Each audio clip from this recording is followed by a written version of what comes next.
जय श्री कृष्णा मित्रों, आज हम आपको लेकर चलेंगे कलयुग में भगवद गीता के 51 उपदेशों की आध्यात्मिक यात्रा पर। इन उपदेशों में न केवल जीवन के रहस्य हैं, बल्कि हर परिस्थिति में सकारात्मक मार्गदर्शन भी छिपा है। तो आइए बिना देरी किए शुरू करते हैं। उपदेश 1, कलयुग में कर्तव्य का बोध भागे नहीं। जागो, कलयुग का मनुष्य सबसे अधिक जिस समस्या से जूझ रहा है वह है कर्तव्य से पलायन। आज हर व्यक्ति सुख चाहता है, पर जिम्मेदारी से डरता है। गीता का पहला और सबसे बड़ा संदेश यही है कि कर्तव्य से भागना समाधान नहीं है। महाभारत के युद्ध क्षेत्र में अर्जुन भी इसी भ्रम में फंसा था। उसके सामने अपने ही लोग थे, अपने संबंध थे, अपने गुरु थे। वह युद्ध से भागना चाहता था। आज का मनुष्य भी अर्जुन जैसा ही है, पर युद्ध भूमि बदल गई है। आज का युद्ध मन, परिवार, समाज, धन और आत्मा के बीच है। श्री कृष्ण अर्जुन से कहते हैं, तू शोक मत कर, तू दुर्बलता में मत पड़, ये तुझे शोभा नहीं देता। कलयुग में यह वाक्य हर उस व्यक्ति के लिए है जो कहता है, मुझसे नहीं होगा, समय खराब है, सब गलत है, मैं क्या करूं। गीता सिखाती है कि परिस्थितियां नहीं, हमारा कर्तव्य स्थायी होता है। जो अपने कर्तव्य से भागता है वह कभी शांति नहीं पाता। कलयुग का सत्य कर्तव्य निभाते हुए किया गया कर्म ही मनुष्य को ऊंचा उठाता है। उपदेश 2, कर्म करो, फल छोड़ दो। कलयुग की सबसे कठिन साधना आज का युग फल का युग है। हर व्यक्ति पूछता है, मुझे क्या मिलेगा, इससे फायदा क्या है? पर गीता कहती है, कर्म पर तेरा अधिकार है, फल पर नहीं। कलयुग में यही सबसे कठिन उपदेश है, क्योंकि आज हर कर्म सौदेबाजी बन गया है। रिश्ते भी तभी निभते हैं जब फायदा दिखता है। सेवा भी तब होती है जब नाम मिलता है। श्री कृष्ण समझाते हैं कि फल की चिंता मन को बांध देती है। जब हम केवल कर्म पर ध्यान देते हैं तब मन हल्का हो जाता है। आज जो लोग तनाव, चिंता और अवसाद में हैं, उनका मूल कारण यही है, वे भविष्य के फल में जी रहे हैं, वर्तमान के कर्म में नहीं। कलयुग में समाधान, ईमानदारी से कर्म करो, परिणाम ईश्वर पर छोड़ दो, मन स्वतः शांत होने लगेगा। उपदेश 3, अहंकार का त्याग मैं नहीं।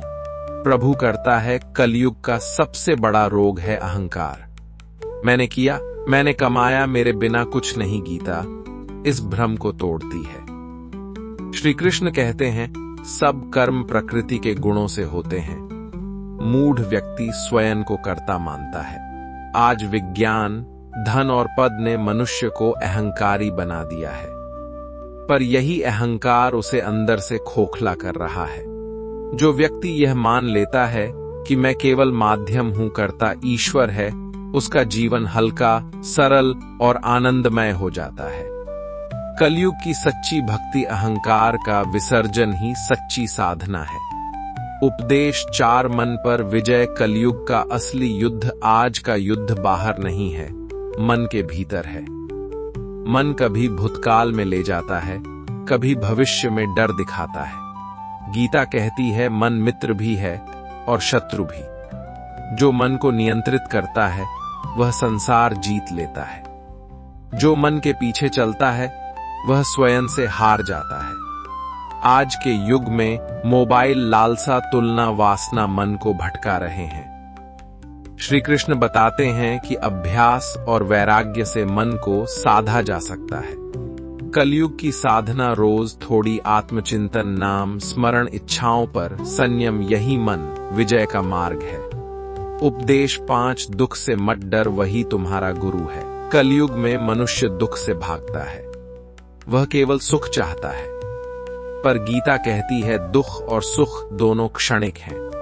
जो दुख से सीख लेता है वही आगे बढ़ता है, जो दुख से डरता है वही टूट जाता है। श्री कृष्ण अर्जुन से कहते हैं, सुख दुख को समान समझ। आज जिसने असफलता देखी, धोखा खाया, कष्ट झेला, वही अधिक परिपक्व हुआ। कलयुग का सत्य दुख शत्रु नहीं, गुरु है। वह हमें मजबूत बनाने आता है। उपदेश 6 आसक्ति का त्याग। कलयुग की जड़ समस्या। कलयुग में मनुष्य दुखी इसलिए नहीं है कि उसके पास कम है, बल्कि इसलिए है कि वह जिससे जुड़ गया है, उससे अलग होने का डर उसे भीतर से खा रहा है। गीता इस जड़ समस्या को आसक्ति कहती है। आसक्ति और प्रेम में बहुत अंतर है। प्रेम मुक्त करता है, आसक्ति बांध देती है। आज का मनुष्य अपने पद, धन, रिश्ते, शरीर और मान सम्मान से इतना चिपक गया है कि उसे खोने की कल्पना मात्र से वह व्याकुल हो उठता है। श्री कृष्ण कहते हैं, आसक्ति से क्रोध उत्पन्न होता है, क्रोध से मोह और मोह से बुद्धि का नाश। कलयुग में यह श्रृंखला प्रत्यक्ष दिखाई देती है। मोबाइल, पैसा, पद, व्यक्ति सब आसक्ति के नए रूप हैं। समाधान वस्तुओं का उपयोग करो, उनसे बंधो मत, रिश्तों को निभाओ, पर उन्हें स्वामित्व मत बनाओ जो छूट जाए। उसे प्रभु की इच्छा समझो, यही सच्चा वैराग्य है। उपदेश 7 संतुलित जीवन न अति न न्यून। आज का युग अतियों का युग है। कोई रात दिन काम करता है तो कोई पूरी तरह आलसी हो जाता है। कोई अत्यधिक भोग में डूबा है तो कोई निरर्थक त्याग में। गीता स्पष्ट कहती है, अति खाने सोने वाले का भी योग नहीं होता, और बिल्कुल न खाने सोने वाले का भी नहीं। कलयुग में असंतुलन ही रोग है। असंतुलित जीवन शरीर को बीमार करता है, मन को अशांत करता है, आत्मा को कमजोर करता है। श्री कृष्ण का मार्ग मध्यम मार्ग है। कलयुग का योग समय पर सोना, जागना, सीमित इच्छाएं, अनुशासित दिनचर्या, संतुलन ही दीर्घ सुख का आधार है। उपदेश 8 मृत्यु का स्मरण जीवन को सार्थक बनाने की कुंजी। कलयुग का मनुष्य मृत्यु से डरता है, इसलिए उससे भागता है, पर गीता कहती है, जो मृत्यु को समझ लेता है वही जीवन को समझता है। श्री कृष्ण बताते हैं कि शरीर नश्वर है, आत्मा अमर है। मृत्यु अंत नहीं, परिवर्तन है। आज अगर मनुष्य यह जान ले कि समय सीमित है, शरीर अस्थायी है, तो वह व्यर्थ के झगड़ों, ईर्ष्या और घृणा में समय नष्ट नहीं करेगा। कलयुग की बुद्धिमत्ता मृत्यु का स्मरण भय के लिए नहीं, जीवन को पवित्र बनाने के लिए होना चाहिए। उपदेश 9 सच्ची भक्ति दिखावा नहीं, समर्पण। कलयुग में भक्ति भी बाजार बन गई है। पोशाक बदली, शब्द बोले, पर मन नहीं बदला। गीता की भक्ति सरल है। श्री कृष्ण कहते हैं, पत्र, पुष्प, फल या जल भी यदि प्रेम से अर्पित हो तो मैं स्वीकार करता हूं। भक्ति का अर्थ है अहंकार का विसर्जन, हर कर्म को ईश्वर को समर्पित करना। जो व्यक्ति कहता है मैं प्रभु पर छोड़ता हूं, वही वास्तव में मुक्त होता है। कलयुग की भक्ति कम शब्द, अधिक भाव, कम प्रदर्शन, अधिक समर्पण। उपदेश ईश्वर सर्वत्र है, अकेलापन एक भ्रम है। कलयुग की सबसे बड़ी पीड़ा है अकेलापन। भीड़ में रहते हुए भी मनुष्य स्वयं को अकेला महसूस करता है। गीता इस भ्रम को तोड़ती है। श्री कृष्ण कहते हैं, मैं ही सबका कारण हूं, मुझसे ही सब उत्पन्न होता है। जो व्यक्ति यह समझ लेता है कि प्रभु मेरे साथ हैं, वे मुझे देख रहे हैं, वह कभी टूटता नहीं। कलयुग का अमृत संदेश, तुम अकेले नहीं हो। ईश्वर हर श्वास में, हर कर्म में उपस्थित है। उपदेश 11 विराट दृष्टि केवल मैं नहीं, हम सब कलयुग का मनुष्य अपनी छोटी सी दुनिया में सिमट गया है। मेरा परिवार, मेरा लाभ, मेरा सुख ही उसकी सोच बन गई है। गीता इस संकुचित दृष्टि को तोड़कर विराट दृष्टि देती है। श्री कृष्ण अर्जुन को अपना विराट रूप दिखाते हैं ताकि वह समझ सके कि यह सृष्टि किसी एक व्यक्ति के इर्द गिर्द नहीं घूमती। हम सब एक बहुत बड़े विधान का छोटा सा अंश हैं। आज जब मनुष्य केवल अपने लाभ के बारे में सोचता है, तब समाज, प्रकृति और संबंध टूटते हैं। कलयुग का संदेश अपने स्वार्थ से ऊपर उठो। समष्टि का कल्याण ही व्यक्तिगत शांति का आधार है। उपदेश 12 क्षमा और करुणा शक्ति का सबसे ऊंचा रूप। कलयुग में लोग क्षमा को कमजोरी समझते हैं। जो तुरंत बदला ले वही ताकतवर माना जाता है। पर गीता कहती है क्षमा वीरों का गुण है। जो व्यक्ति दूसरों की पीड़ा समझता है, जो कठोर होते हुए भी करुणा में रहता है, वही सच्चा योगी है। आज समाज में बढ़ती हिंसा, कटुता और वैमनस्य करुणा के अभाव का परिणाम है। कलयुग की साधना क्षमा करना सीखो। दया को जीवन का स्वभाव बनाओ। इससे मन स्वतः हल्का होगा। उपदेश 13 देह और आत्मा का। ज्ञान में यह शरीर नहीं हूं। कलयुग का मनुष्य स्वयं को शरीर ही मान बैठा है। रूप, रंग, आयु और स्वास्थ्य से अपनी पहचान बना ली है। गीता स्पष्ट करती है शरीर क्षेत्र है, आत्मा क्षेत्रज्ञ है। जब यह बोध जागता है कि मैं शरीर नहीं आत्मा हूं, तब भय, ईर्ष्या और मृत्यु का डर कम होने लगता है। आज सौंदर्य, युवा अवस्था और भोग के पीछे भागना आत्मिक अज्ञान का ही रूप है। कलयुग का आत्मज्ञान शरीर साधन है, साध्य नहीं।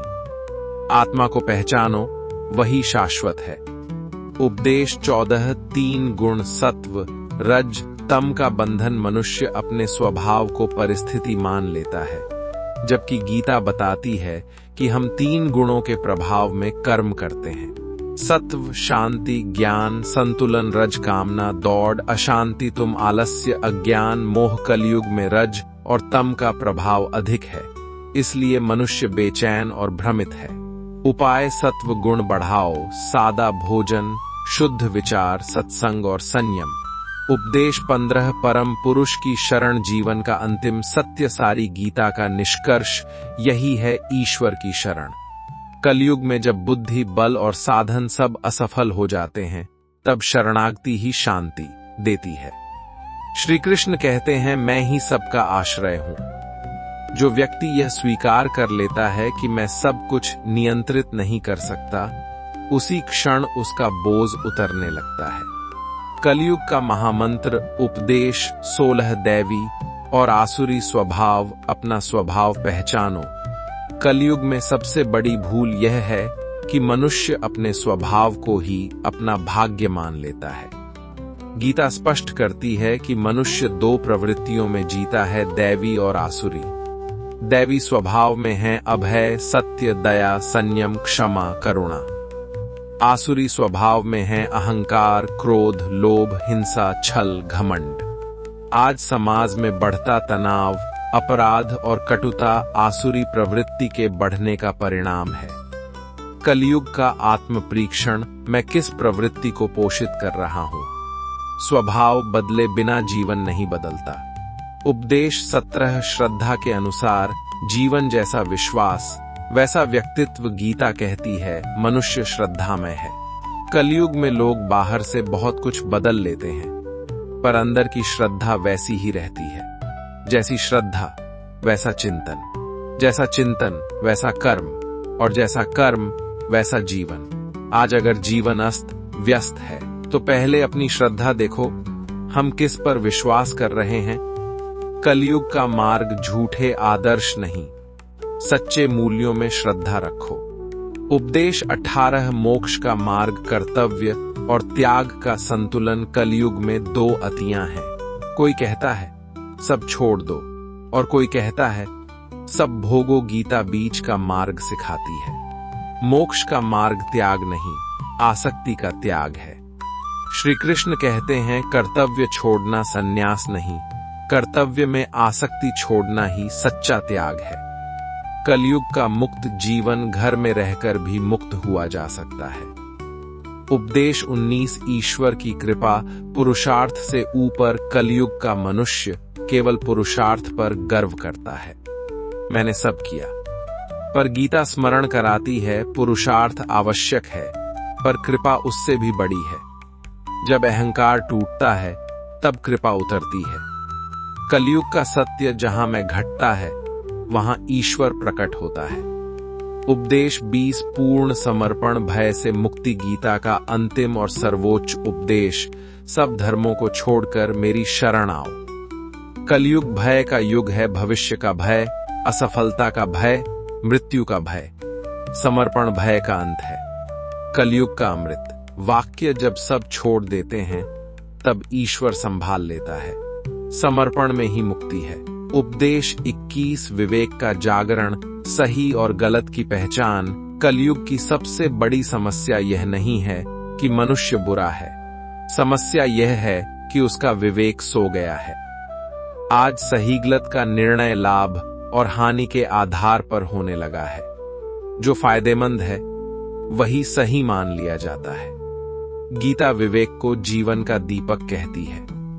जब विवेक जागता है तो मन भ्रम में नहीं पड़ता।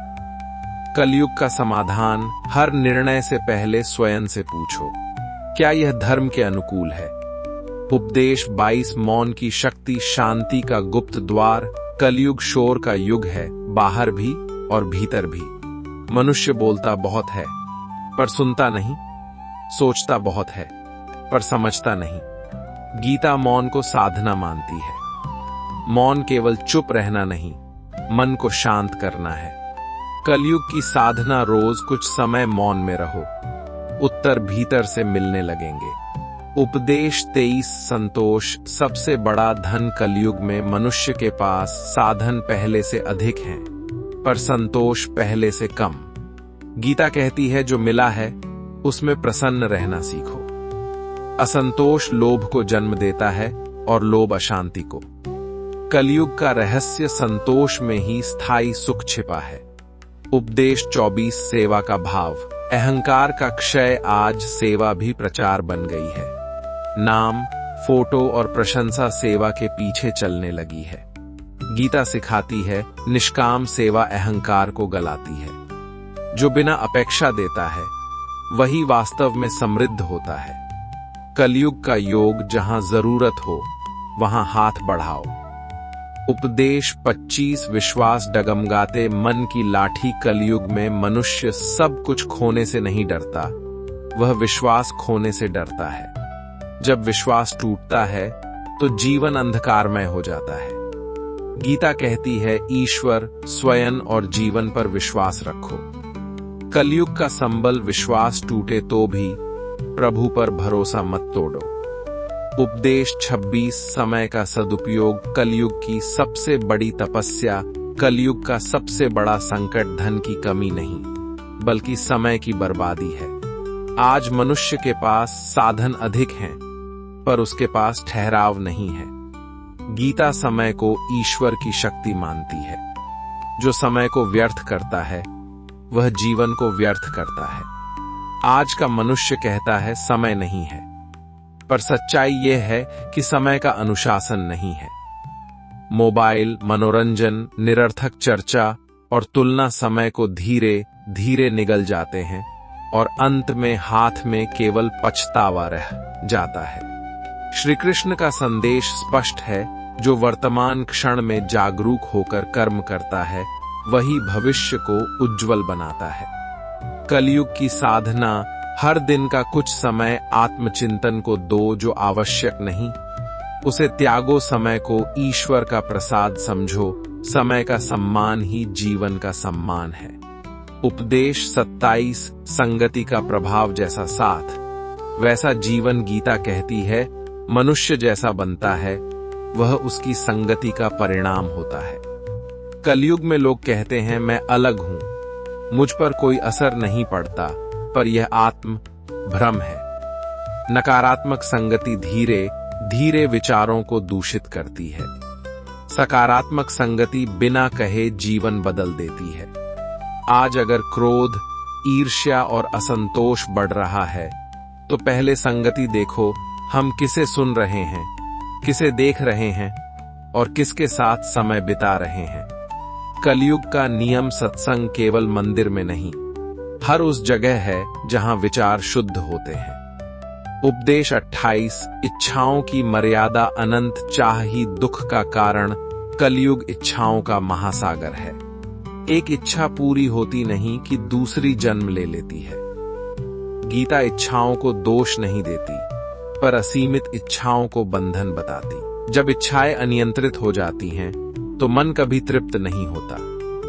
तृप्ति के बिना सुख संभव नहीं। आज का मनुष्य सब कुछ पाकर भी खाली इसलिए है क्योंकि उसने मर्यादा खो दी है।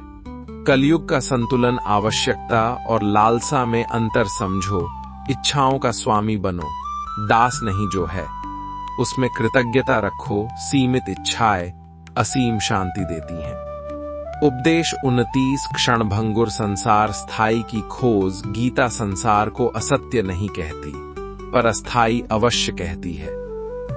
कलयुग का मनुष्य अस्थाई वस्तुओं में स्थायी सुख खोज रहा है, यही उसकी भूल है। रूप, यौवन, धन, पद सब समय के साथ बदल जाते हैं। जो नहीं बदलता वह आत्मा है। जब यह बोध जागता है कि सब कुछ जाने वाला है, तब जीवन हल्का हो जाता है। कलयुग का ज्ञान जो छूटने वाला है, उससे चिपको मत। जो शाश्वत है, उसी की शरण लो। उपदेश 30 आत्मविश्वास और ईश्वर विश्वास का संतुलन। कलयुग में दो प्रकार के लोग हैं। एक जो केवल स्वयं पर भरोसा करते हैं, दूसरे जो सब कुछ ईश्वर पर छोड़कर निष्क्रिय हो जाते हैं। गीता दोनों से ऊपर उठकर संतुलन सिखाती है। आत्मविश्वास के बिना कर्म नहीं होता और ईश्वर विश्वास के बिना अहंकार टूटता नहीं। श्री कृष्ण का मार्ग है पूरा पुरुषार्थ करो और परिणाम प्रभु को सौंप दो। कलयुग का सूत्र कर्म में पूर्ण शक्ति, मन में पूर्ण समर्पण। यही संतुलन मनुष्य को निर्भय बनाता है। उपदेश 31 आत्मानुशासन कलयुग की सबसे कठिन साधना। कलयुग की सबसे बड़ी समस्या यह नहीं है कि मनुष्य बुरा है, बल्कि यह है कि वह अपने ऊपर शासन नहीं कर पा रहा। इच्छाएं शासन कर रही हैं, आदतें नियंत्रण में हैं और मन दिशा तय कर रहा है। गीता आत्मानुशासन को योग का मूल कहती है। जो व्यक्ति स्वयं को अनुशासित नहीं कर पाता, वह संसार को दोष देता रहता है। आज का मनुष्य जानता है कि क्या सही है और क्या गलत, फिर भी वह वही करता है जो उसे क्षणिक सुख देता है। यही आत्मानुशासन का अभाव है। श्री कृष्ण बताते हैं जो इंद्रियों का दास है, वह कभी मुक्त नहीं हो सकता, पर जो इंद्रियों का स्वामी बनता है, वही सच्चा योगी है। कलयुग में आत्मानुशासन का अर्थ समय पर सोना और जागना, भोजन में संयम, वाणी में मर्यादा, विचारों पर निगरानी। यह कोई कठोर तपस्या नहीं, बल्कि स्वयं के प्रति करुणा है। जो स्वयं को संभाल लेता है, वह जीवन की हर परिस्थिति को संभाल लेता है। उपदेश 32 धैर्य समय की परीक्षा में अडिग रहना। कलयुग का मनुष्य जल्दी चाहता है, जल्दी सफलता, जल्दी धन, जल्दी सम्मान, जल्दी समाधान। पर गीता सिखाती है कि जो शीघ्र मिलता है, वह शीघ्र चला भी जाता है। धैर्य वह शक्ति है जो मनुष्य को टूटने से बचाती है। जो व्यक्ति हर परिस्थिति में संयम रख पाता है, वही वास्तव में शक्तिशाली है। आज लोग कहते हैं अब और सहन नहीं होता, पर श्री कृष्ण कहते हैं सहनशीलता ही आत्मबल है। धैर्य का अर्थ चुप रहना नहीं, धैर्य का अर्थ है सही समय की प्रतीक्षा करते हुए सही कर्म करते रहना। कलयुग का सत्य जो धैर्य खो देता है, वह विवेक भी खो देता है, और विवेक खोते ही पतन शुरू हो जाता है।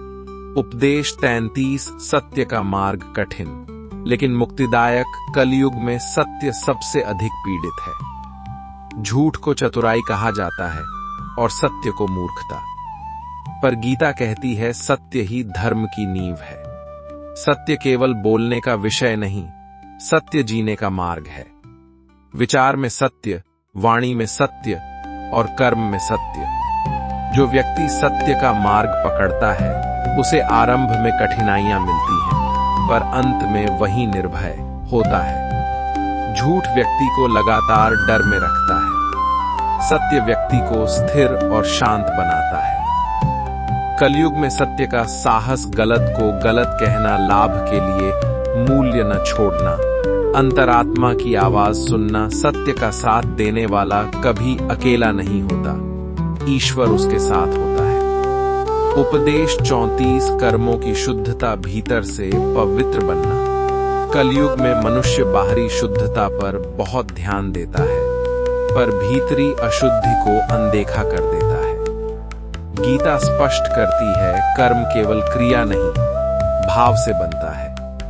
एक ही कर्म दो व्यक्तियों के लिए भिन्न फल दे सकता है, क्योंकि भाव अलग होता है।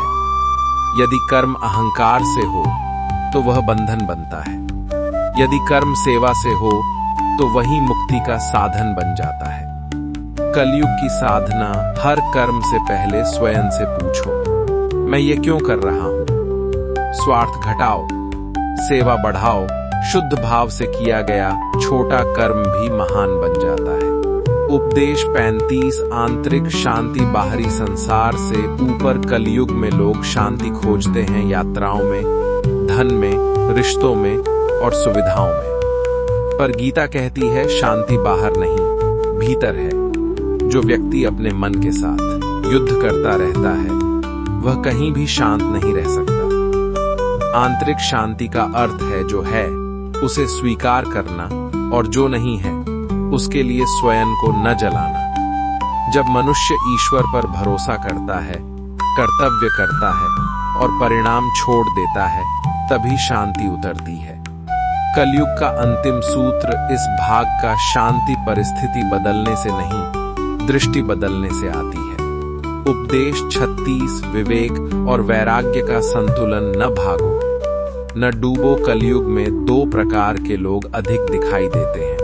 एक वे जो संसार में इतने डूब जाते हैं कि आत्मा को भूल बैठते हैं। दूसरे वे जो संसार से भागना ही आध्यात्मिकता समझ लेते हैं। गीता इन दोनों अतियों को अस्वीकार करती है। श्री कृष्ण का मार्ग विवेक और वैराग्य का संतुलन है।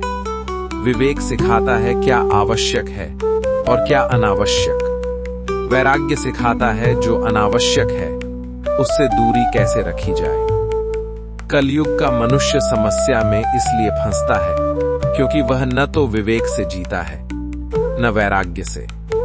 कलयुग का संदेश, संसार में रहो पर संसार को अपने भीतर मत बिठाओ।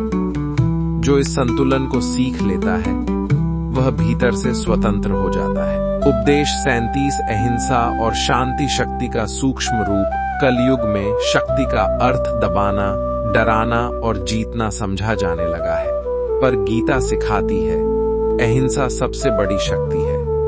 अहिंसा केवल शारीरिक हिंसा न करना नहीं, विचारों, वाणी और भावों में भी हिंसा का अभाव होना चाहिए। आज लोग शब्दों से ही एक दूसरे को तोड़ देते हैं। कटु वाणी, अपमान और तिरस्कार मानसिक हिंसा के ही रूप हैं। श्री कृष्ण का मार्ग कहता है जो शांत है वही शक्तिशाली है। जो स्वयं को नियंत्रित कर लेता है वही संसार को बदल सकता है। कलयुग की साधना, क्रोध में, मौन अपमान में, संयम मतभेद में मर्यादा, यही सच्ची अहिंसा है। उपदेश 38 अकेलेपन से आत्मबोध तक, स्वयं से मित्रता। कलयुग की सबसे गहरी पीड़ा है अकेलापन। लोगों के बीच रहते हुए भी मनुष्य भीतर से खाली है। गीता बताती है जो स्वयं से जुड़ जाता है वह कभी अकेला नहीं होता। अकेलापन तब डरावना लगता है जब हम स्वयं से भागते हैं, पर जब हम स्वयं को समझ लेते हैं तब वही एकांत आनंद का स्रोत बन जाता है। श्री कृष्ण कहते हैं जो स्वयं का मित्र है वही स्वयं का उद्धारक है। कलयुग का उपाय, स्वयं के साथ समय बिताना सीखो, मौन में बैठो, भीतर उठती आवाज को सुनो, तभी आत्मबोध का द्वार खुलेगा। उपदेश 39 परिवर्तन का स्वीकार। जो बदलता है वही जीवित है। कलयुग में मनुष्य परिवर्तन से डरता है। वह चाहता है कि सब कुछ वैसा ही बना रहे, पर गीता कहती है परिवर्तन ही प्रकृति का नियम है। जो बदलता नहीं वह टूट जाता है। रिश्ते बदलते हैं, परिस्थितियां बदलती हैं, शरीर बदलता है पर आत्मा स्थिर रहती है। जो व्यक्ति परिवर्तन को शत्रु समझता है वह दुखी रहता है। जो उसे शिक्षक मान लेता है वह आगे बढ़ता है। कलयुग का ज्ञान जो चला गया उसका शोक मत करो, जो आ रहा है उसके लिए स्वयं को तैयार करो। उपदेश 40 आस्था और विवेक अंधविश्वास से ऊपर कलयुग में आस्था और अंधविश्वास अक्सर एक दूसरे में उलझ जाते हैं। गीता स्पष्ट करती है, आस्था विवेक के साथ होनी चाहिए। आस्था मन को शक्ति देती है पर विवेक दिशा देता है। इन दोनों में से एक भी कम हो जाए तो मनुष्य भटक जाता है। श्री कृष्ण कभी अंध अनुसरण नहीं चाहते। वे प्रश्न करने, समझने और अनुभव करने का मार्ग दिखाते हैं। कलयुग का संतुलन विश्वास रखो पर विवेक मत छोड़ो, श्रद्धा रखो पर बुद्धि को सोने मत दो। यही सच्ची आध्यात्मिकता है। उपदेश 46 संयम का विज्ञान इंद्रियों पर विजय। कलयुग में सबसे बड़ा युद्ध अपने भीतर है। मनुष्य बाहरी युद्ध नहीं बल्कि इंद्रियों के युद्ध में फंसा है। गीता कहती है, जो इंद्रियों को नियंत्रित करता है वही शक्तिशाली है। इंद्रियां जब स्वतंत्र हो जाती हैं तो मन बिखरता है। लोभ, क्रोध, काम, ईर्ष्या, ये सभी इंद्रियों का प्रभाव है। श्री कृष्ण बताते हैं कि संयम केवल नकारात्मक को रोकना नहीं बल्कि सकारात्मक कार्यों के लिए ऊर्जा केंद्रित करना है। कलयुग की साधना भोजन, वाणी और दृष्टि में संयम, अशुद्ध सोच से दूरी, आवश्यक कर्म में पूरी ऊर्जा। संयम से मन शांत होता है और जीवन उद्देश्यपूर्ण बनता है। उपदेश 47 समर्पण और पुरुषार्थ निर्भयता का सूत्र। कलयुग में लोग या तो केवल पुरुषार्थ पर भरोसा करते हैं या केवल ईश्वर पर। गीता सिखाती है, दोनों का संतुलन ही सफलता और शांति का आधार है। पुरुषार्थ का अर्थ है प्रयास करना, समर्पण का अर्थ है फल की चिंता न करना। जो व्यक्ति केवल प्रयास करता है और फल की चिंता छोड़ देता है वह निर्भय बन जाता है। आज लोग या तो आलस्य में डूबते हैं या जल्दबाजी में टूट जाते हैं। समर्पण और पुरुषार्थ का संतुलन उन्हें स्थिर बनाता है। कलयुग का अभ्यास कर्म में पूरी शक्ति, परिणाम में पूर्ण समर्पण, प्रत्येक कठिनाई में ईश्वर का स्मरण। उपदेश 48 अहंकार का विनाश, विनम्रता का महत्व। कलयुग में अहंकार सबसे बड़ा बंधन है। जब मनुष्य स्वयं को श्रेष्ठ मानता है तब ज्ञान, भक्ति और धैर्य भी काम नहीं आते। गीता अहंकार को विनाश करने का उपाय बताती है, विनम्रता। विनम्र व्यक्ति सीखने को तैयार रहता है, गलत स्वीकार करता है और दूसरों की भावनाओं को समझता है। आज लोग सम्मान को अधिकार समझते हैं पर गीता कहती है, सच्चा सम्मान देने से आता है, लेने से नहीं। कलयुग का उपाय अपने कर्म पर गर्व, अहंकार नहीं, दूसरों की सहायता, विनम्रता से गलती स्वीकार करना, साहस मानो। विनम्र हृदय ही ईश्वर के निकट होता है। उपदेश 49 ध्यान और स्थिर मन आध्यात्मिक प्रगति का आधार। कलयुग में ध्यान दुर्लभ और विचलित मन आम है। मन एक ओर भटकता है, विचार दूसरे ओर। गीता कहती है, ध्यान से मन को नियंत्रित करो, तभी योग और शांति संभव है।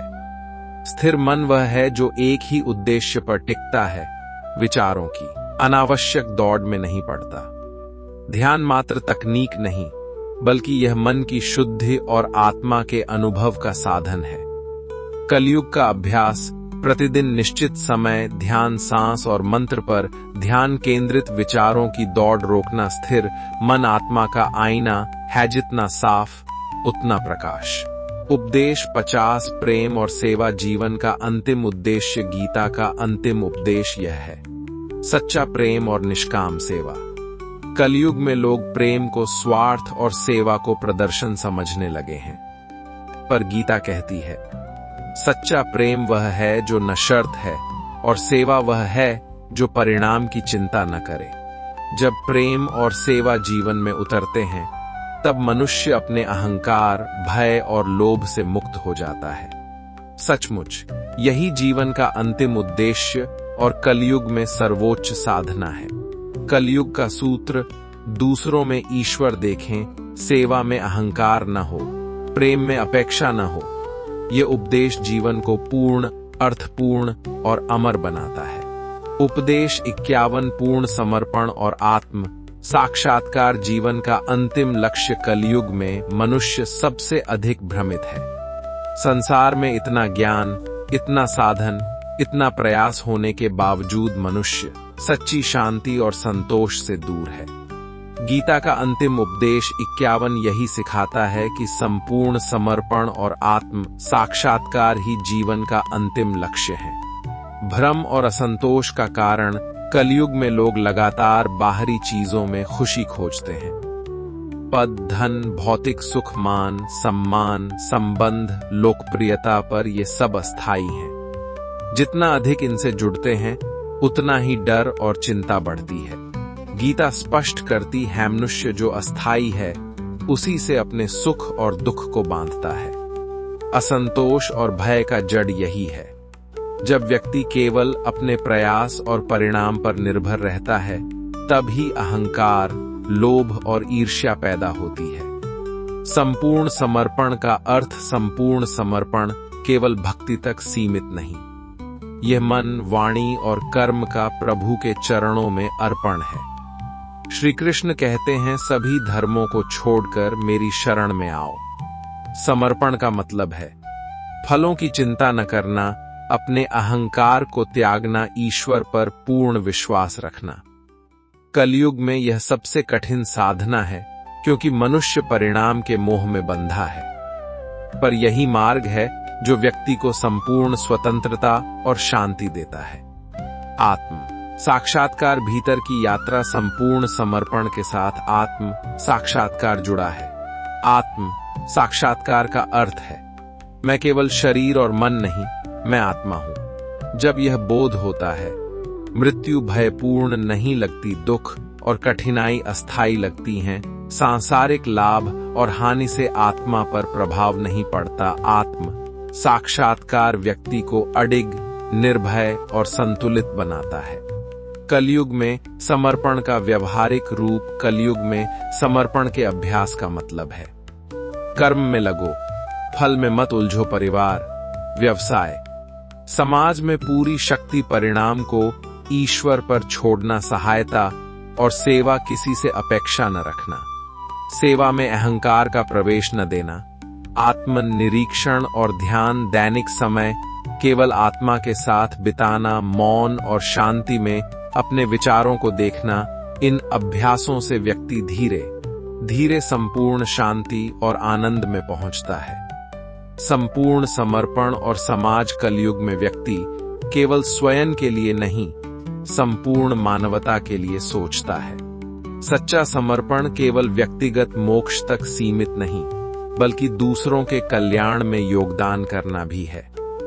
गीता का यह उपदेश समाज में शांति, प्रेम और सहयोग फैलाने का मार्ग दिखाता है।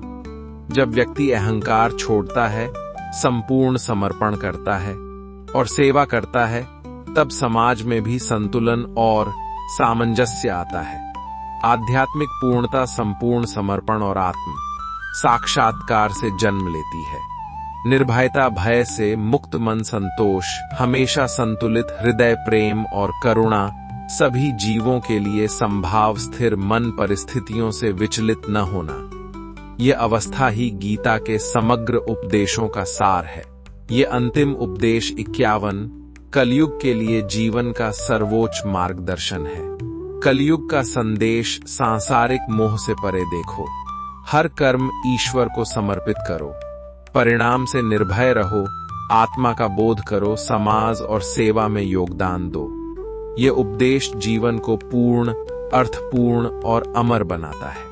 संपूर्ण सारांश कलयुग के लिए आसक्ति त्यागो, प्रेम और भक्ति अपनाओ, संतुलन बनाओ, शारीरिक, मानसिक और आध्यात्मिक मृत्यु और परिवर्तन को स्वीकारो, सत्य, करुणा और क्षमा के मार्ग पर चलो, आत्मनिरीक्षण, ध्यान और संयम अपनाओ, समय, संगति और इच्छाओं पर नियंत्रण रखो, प्रेम, सेवा और समर्पण को जीवन बनाओ, आत्मा का बोध कर अहंकार और भय से मुक्त हो जाओ।